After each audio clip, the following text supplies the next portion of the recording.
Assalamualaikum warahmatullahi wabarakatuh. Alhamdulillahirrabbilalamin. Wassalatu wassalamu ala sayyidina Muhammadin wa ala alihi wa sahbihi ajmain.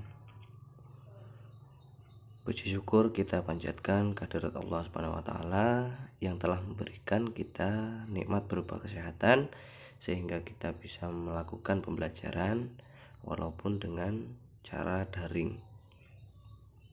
Baiklah, pada kesempatan kali ini materi yang akan kita bahas yaitu tentang Khulafaur Rasyidin. Apa sih Khulafaur Rasyidin itu? Kemudian bagaimana munculnya? Kemudian siapa saja yang menjadi Khulafaur Rasyidin?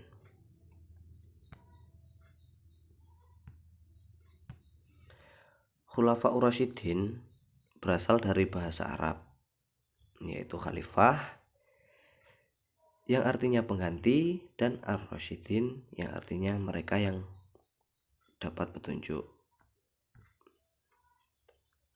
Khulafaur Rasyidin menurut istilah adalah pemimpin umat Islam, pengganti Nabi Muhammad SAW yang telah mendapatkan petunjuk dari Allah Subhanahu wa taala untuk meneruskan perjuangan Nabi Muhammad SAW. Khulafaur Rasyidin ini sendiri terdiri dari 4 sahabat Nabi yang terpercaya. Pertama adalah Abu Bakar As-Siddiq, yang kedua Umar bin Khattab, yang ketiga Utsman bin Affan, dan yang keempat Ali bin Abi Thalib. Latar belakang munculnya Khulafaur Rasyidin ini yaitu Rasulullah SAW wafat pada hari Senin 12 Rabiul Awal 11 Hijriah atau tanggal 8 Juni 632 Masehi. Sesaat setelah Rasulullah SAW wafat, muncullah perselisihan antara kaum Muhajirin dan kaum Ansor. Hal itu disebabkan karena Rasulullah SAW tidak menunjuk calon pengganti pemimpin umat Islam secara pasti.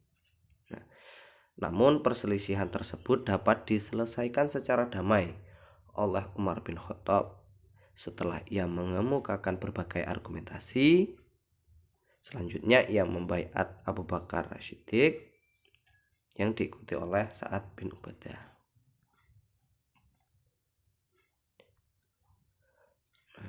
Setelah Abu Bakar dibaiat, langkah pertama yang dilakukan adalah memimpin prosesi pemakaman Rasulullah SAW pada malam Rabu di tempat di mana beliau wafat, yaitu kamar Aisyah radhiyallahu anha. Kemudian kita masuk pada biografi Khulafaur Rasyidin.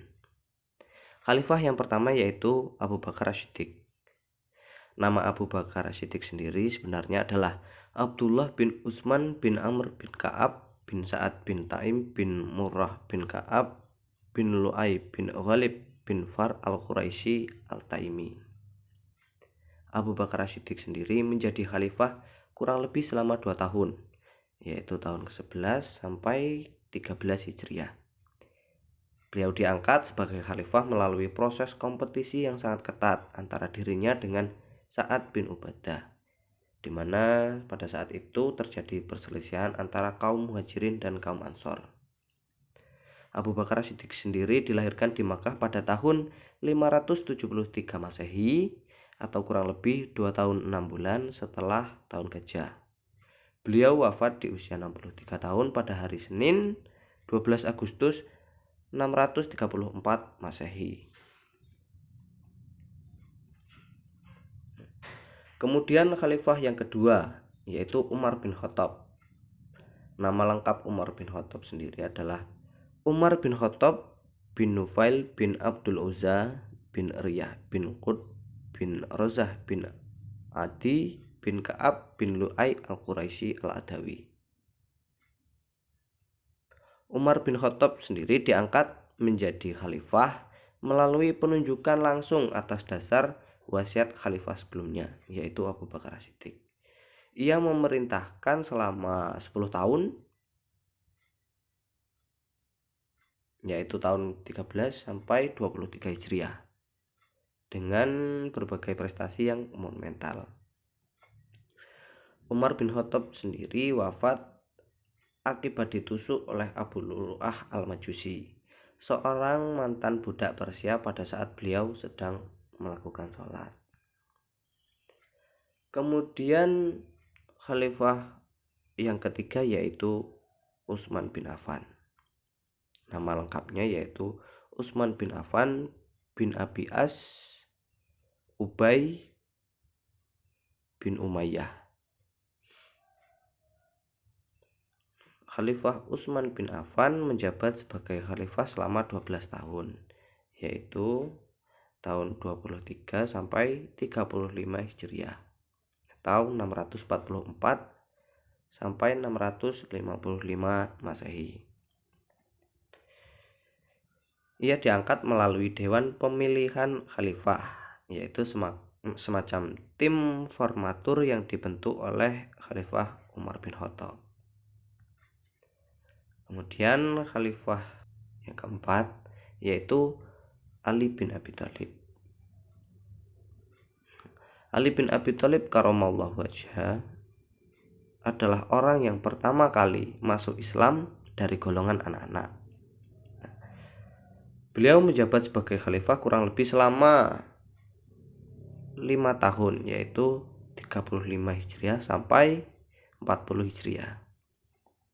Ia diangkat sebagai khalifah dengan mengalami berbagai intrik politik yang luar biasa. Ali bin Abi Thalib meninggal karena dibunuh oleh Abdurrahman bin Muljam saat melaksanakan sholat. Itulah tadi materi yang bisa kita bahas. Kurang lebihnya mohon maaf. Wassalamualaikum warahmatullahi wabarakatuh.